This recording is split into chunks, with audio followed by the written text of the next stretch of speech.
लाडकी बहीण योजनेचे पैसे कधीपर्यंत मिळत राहणार? देवेंद्र फडणवीसांकडून महत्त्वाची अपडेट. मुख्यमंत्री देवेंद्र फडणवीस आज एकल विवाहाच्या कार्यक्रमाला उपस्थित राहिले. त्यानंतर त्यांनी मीडियाशी संवाद साधला.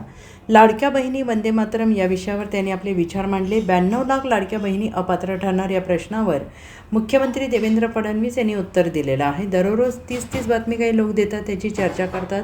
काही नियम आणि निकष होते, त्याची तपासणी कॅगकडून होते.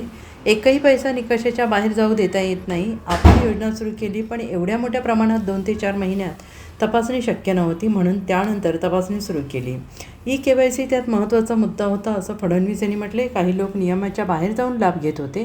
वारंवार संधी देऊन KYC केलं नाही. 1,65,00,000 बहिणींनी KYC केली आणि ते पात्र ठरले. त्यांना पैसे मिळत आहेत. कुठलाही खंड न पडता पैसे मिळत आहेत. लाखो बहिणींचा इन्कम टॅक्स पेई परिवार आहे. इन्कम टॅक्स पेई परिवार चालत नाही.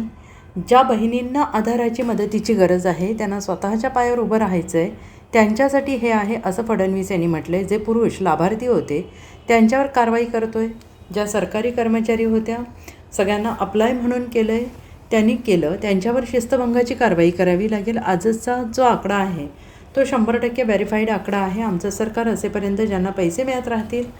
आता जे काँग्रेसवाले बोलत आहेत तेच लाडक्या बहिणींविरोधात हायकोर्टात गेले होते. मगरमच्छ के आसू आहेत त्यांचे, अशी टीका फडणवीस यांनी केली. लाडक्या बहिणी ज्या अपात्र ठरणार आहे, साहेब या संदर्भात यापूर्वीही क्लॅरिफिकेशन आलं आहे. रोज 30 बातमी काही लोक देतात, पुन्हा त्यात चर्चा करतात. पुन्हा एकदा सांगतो, त्याचे नियम आणि निकष होते, त्याची तपासणी CAG करतं. एकही पैसा नियम आणि निकषाच्या बाहेर जाऊन देता येत नाही. आपण योजना सुरू केल्यानंतर कोणाला त्रास होऊ नये म्हणून योजना सुरू केली, कारण इतक्या मोठ्या प्रमाणात तपासणी करणं हे महिन्यात, 2 महिन्यात, 4 महिन्यात शक्य नव्हतं. त्यानंतर आपण तपासणी सुरू केली. KYC हा त्यातला महत्त्वाचा मुद्दा होता. ज्या लोकांच्या लक्षात आलं की आम्ही नियमाच्या बाहेर त्या ठिकाणी लाभ घेतलेला आहे, त्यांना वारंवार संधी देऊन त्यांनी KYC केलं नाही. 1,65,00,000 बहिणींनी KYC केलं. त्यामुळे त्या पात्र ठरल्या. त्यांना रेग्युलर कुठलाही खंड न पडता पैसे मिळतात. काहींनी KYC केलं नाही. अनेक लाखो बहिणींचं त्या ठिकाणी असं लक्षात आलं की इन्कम टॅक्स पेई परिवार आहे, आपल्या याच्यात इन्कम टॅक्स पेई चालत नाही. कारण ही योजना ज्या बहिणींना मदतीची गरज आहे, आधाराची गरज आहे, किंवा ज्यांना स्वतःच्या पायावर उभं राहायचं आहे त्यांच्याकरता आहे. त्यामुळे त्याही जे काही लाभार्थी होत्या त्यांना आपण त्या ठिकाणी वगळलं. काही आपल्याला कल्पना आहे पुरुष लाभार्थी होते, त्या पुरुष लाभार्थ्यांवर तर आपण कारवाईच करतोय, त्यांच्याकडनं वसुली देखील आपण करतोय.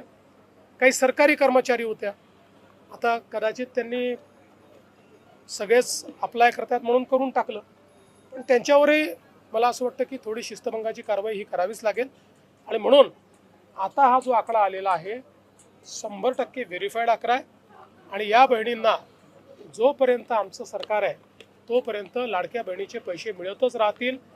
आता हे जे काँग्रेसचे आणि इतर लोक बोलत आहेत, हे तेच लोक आहेत की ज्या लोकांनी लाडक्या बहिणीच्या विरुद्ध कोर्टामध्ये केस केली, हायकोर्टात गेले, रोज शिव्या दिल्या, ही योजना बंद करा म्हणून सांगितलं, आणि आता तेच हिंदीमध्ये मगरमच्छ के आसू म्हणतायत. तसे मगरमच्छ के आसू आता हे यांच्या डोळ्यातनं वाहून राहिले. Bureau report SBN Marathi, Mumbai.